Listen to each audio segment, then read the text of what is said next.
Good, happy Wednesday evening. I'm Riley King, and welcome to your news and weather update right here on the Riley King Radio Network.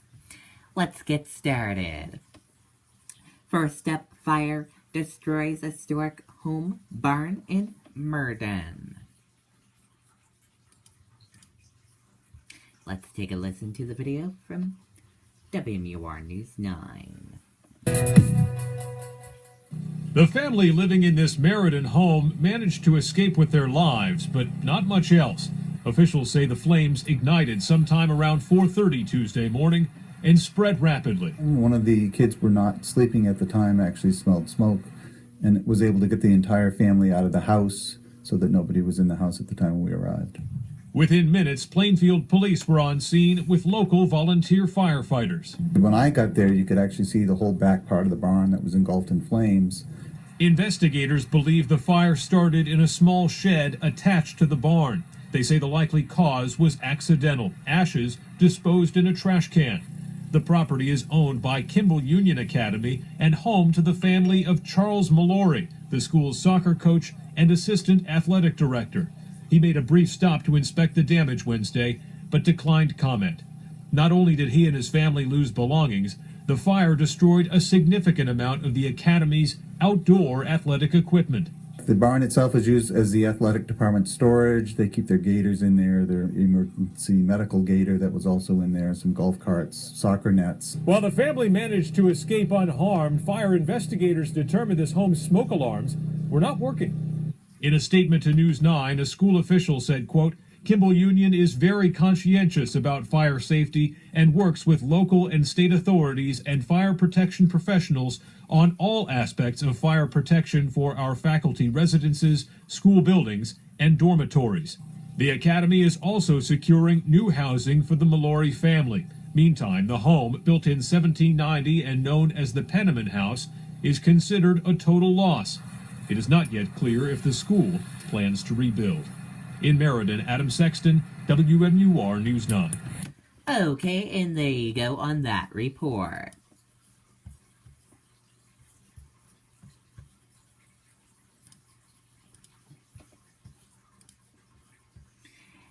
Police search Franklin neighborhood for a man considered armed and dangerous. Let's take a listen to this video.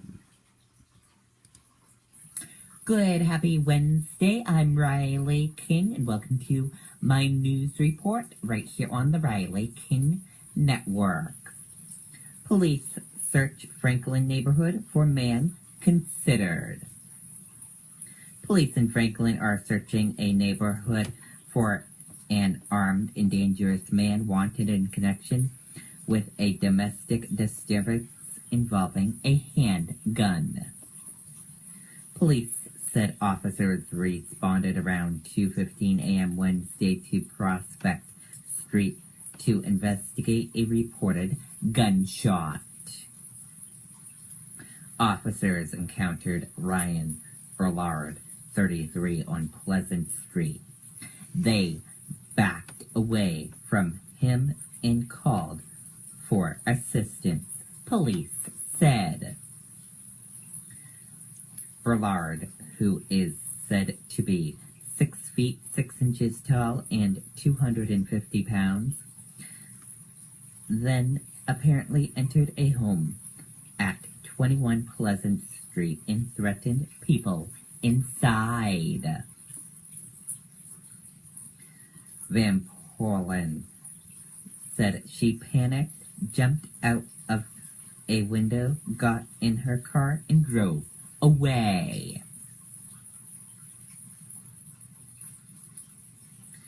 State troopers and police from several surrounding towns are actively searching for Burlard in the area of Prospect, Pleasant, and Oak Streets. Police said Burlard is considered armed and dangerous. Residents in the area are being asked to shelter in place. Police said there is a threat to public safety. Some homes have been evacuated. A helicopter is searching above the neighborhood. Police have blocked off multiple streets in the area. Allard was last seen wearing a blue hoodie. He has brown hair and green eyes. Anyone with information on his whereabouts is asked to contact police. Reporting live here in the studio, I'm Riley King for this news report. I hope you enjoyed my news report and have a great rest of your Wednesday. Goodbye, everyone. Okay, and there you go for that report.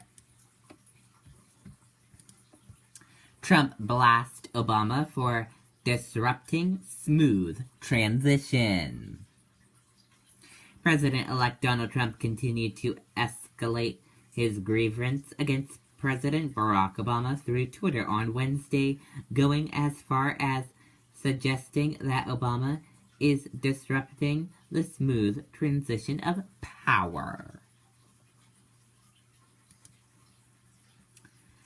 After Hour Buzz, MYL, STWTR, and more.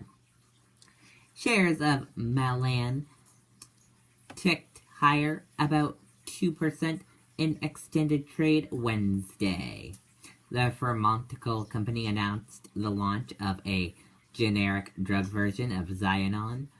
The product ethanol diacate and ethylene estrode tablets is intended for use by women to prevent pregnancy. Malan has more than 240 drugs pending FDA approval.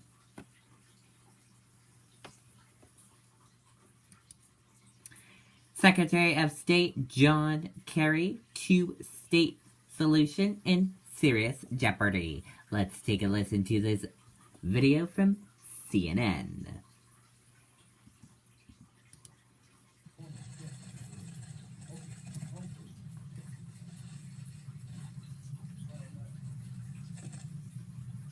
Despite our best efforts over the years, the two-state solution is now in serious jeopardy. If the choice is one state, Israel can either be Jewish or democratic.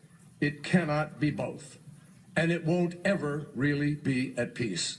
Israelis do not need to be lectured about the importance of peace by foreign leaders.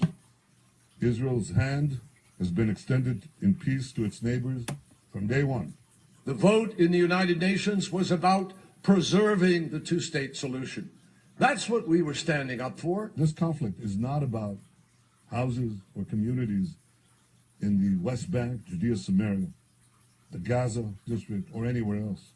This conflict is, and has always been, about Israel's very right to exist. President Obama and I know that the incoming administration has signaled that they may take a different path, and even suggested breaking from the long-standing U.S. policies on settlements, Jerusalem, and the possibility of a two-state solution. That is for them to decide. That's how we work. But we cannot, in good conscience, do nothing. Israel looks forward to working with President-elect Trump and with the American Congress, Democrats and Republicans alike, to mitigate the damage that this resolution has done and ultimately to repeal it. We also strongly reject the notion that somehow the United States was the driving force behind this resolution. The Egyptians and Palestinians had long made clear to all of us, to all of the international community, their intention to bring a resolution to a vote before the end of the year. We have it on absolutely incontestable evidence that the United States organized, advanced, and brought this resolution to the United Nations Security Council. We'll share that information with the incoming administration. Some of it is sensitive. It's all true. Okay, and there you go on that report. Screen legend Debbie Reynolds rushed to hospital. Debbie Reynolds has reportedly been rushed to a Los Angeles area hospital for a possible stroke. TMZ reports that the Oscar-nominated actress has been distraught since the death of her daughter Carrie Fisher on Tuesday. According to Hollywood Reporter, officials with the Los Angeles Fire Department confirmed that an adult female was transported to the hospital from the reported residence of Reynolds' son, Todd Fisher. The 84-year-old actress was discussing funeral plans for Carrie when she fell ill, according to reports. And now time for your weather. Your weather for tonight, partly cloudy skies, lows in the upper teens. And that does it for your news and weather update. I hope you all have a great rest of your Wednesday night. And see back here tomorrow morning for your news and weather update. Have a great night, everyone. Goodbye.